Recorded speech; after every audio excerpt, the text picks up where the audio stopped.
Hello once again, YouTubers. This is Ball.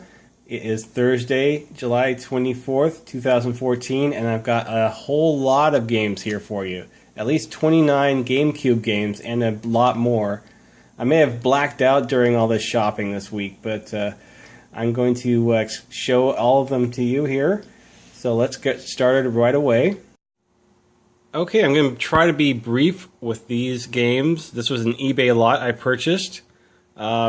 This is 20 games, and it came to about $49 altogether, so that's less than $2.50 a game, so it's actually a really good deal overall. So let's get started. First game is Pac-Man Fever, and it is not complete. It is missing the instructions. It's just a Mario Party clone with Pac-Man and various Namco characters. Second game is DragonBall Z Budokai. This one is complete, and it's a fighting game with all the Dragon Ball Z characters. This is a pretty popular game back in the day. Alright, next one is Piece Pirates Carnival. This is a mini game collection, basically, with One Piece characters. It looks to be a lot of fun. The Incredibles. This one's not complete. It's obviously based off the Disney Pixar movie, The Incredibles. Fun movie, and a pretty fun game, actually. I got some sports games too, so this one is NFL Blitz 2003. This one is incomplete also. And what can I say? NFL Blitz games are a lot of fun. Need for Speed Hot Pursuit 2. Yeah, it's a player's choice one, but I'll keep it. It is complete, and it's a fun racing game. Enter the Matrix. Yeah, it's a player's choice version, and it is missing the instructions. That's okay. It is, of course, based off the movie series, and I guess it will feature some of the some footage, especially made for the game. We'll see. We'll check it out. Another NFL Blitz 2002. These are fun, over-the-top sports games. I really love the over-the-top sports games more than the simulations. They're a lot more fun to deal with. Next one is NBA Street. This one is incomplete. It's missing the manual yet again. But it's a fun basketball game. It's not a direct simulation, so these are a lot more fun. Spy Hunter from Midway. This was their reboot of the Spy Hunter series, and it was quite popular back in the day. It's a fun action racing title, so I should have a lot of fun with that. Okay, next up is Bloody Roar Primal Fury, and this one's incomplete. It's missing the instructions, and it's a little bit faded, but it's a fun fighting game, and I'll have some fun with it. Nintendo's own NBA Courtside 2002. Yeah, Nintendo actually made a few sports games. And got Kobe on the front. This one's also incomplete. It's missing the instructions. Just a basketball game. Nothing too special. Kelly Slater's Pro Surfer. This one's complete. And, well, it's surfing on a video game. Not sure how much fun this will be, but we'll see. Legends of Wrestling 2. This one is complete. It's a fun wrestling game where you can play as any wrestler from the past and play against your friends. It's fun, but there's not much to it. Die Hard Vendetta is an FPS game from the early GameCube days, and I honestly enjoyed it quite a bit. I enjoyed it a lot more than other people did.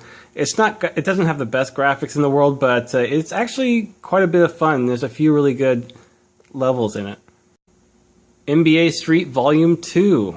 More NBA Street fun. I'll check it out. Jam Vendetta. This one is complete, and it looks like to be a pretty fun title. I've never played the Def Jam series, so I'll give it a shot. Dead to Rights from Namco. This one looks to be a lot of fun. It's an action game, and I really haven't dived into it yet, but I'll give it a shot. And I also have NHL 2005. This one is complete. It is just a regular sports game from EA. You know the drill with these. And the last one is Rocket Power Beach Bandits, another copy. This one's incomplete, so this one will be on the trade block.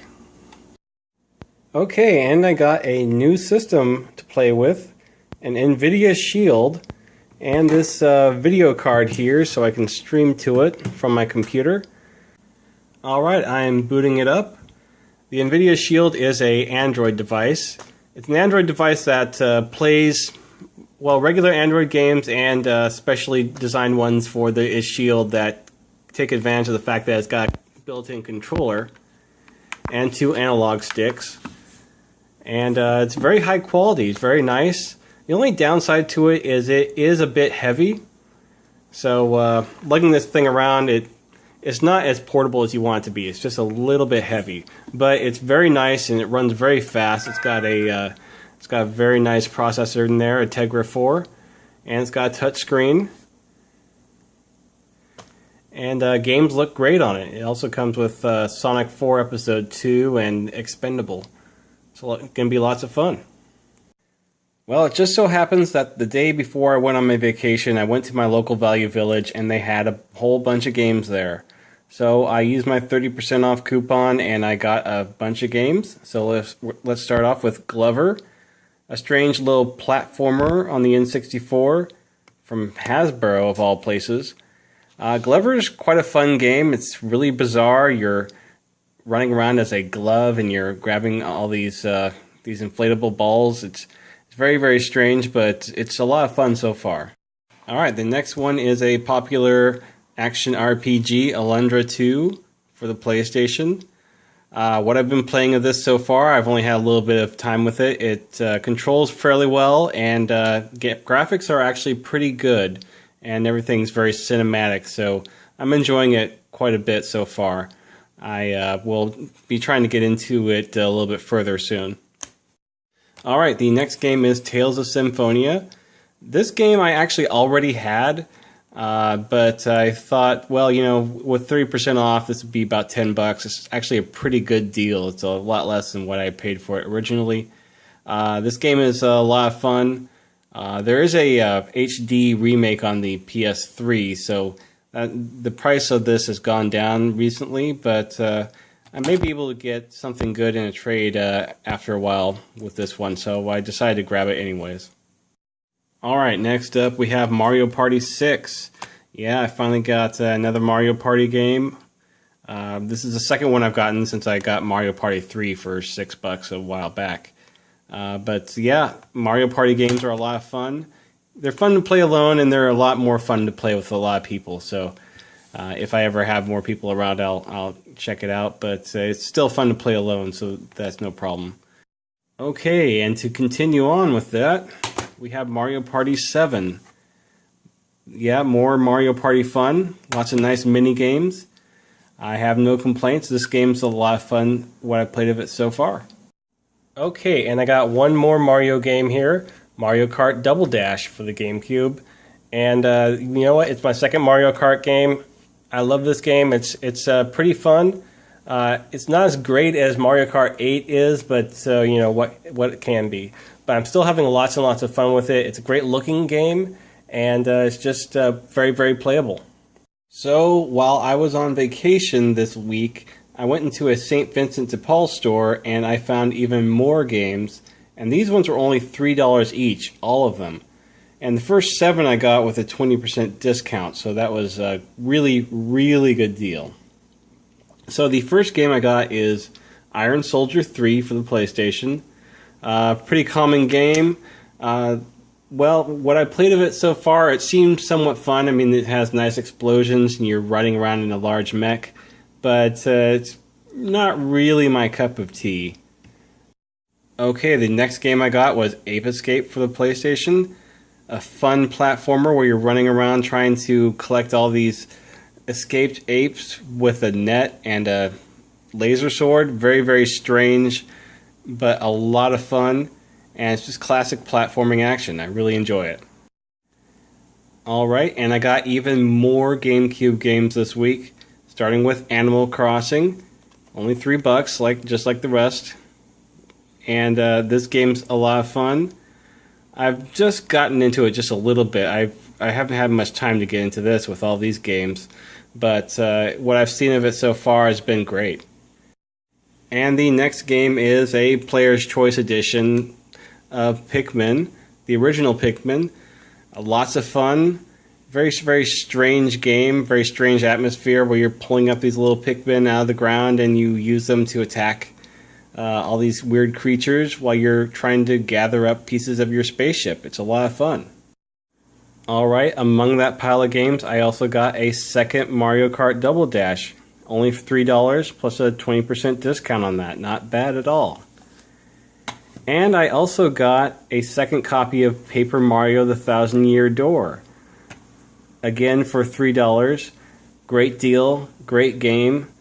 Actually, I need to play it all the way through it. I've only played about an hour into this game, and I've had a lot of fun. I played through the original game, and it was great fun and very, very funny.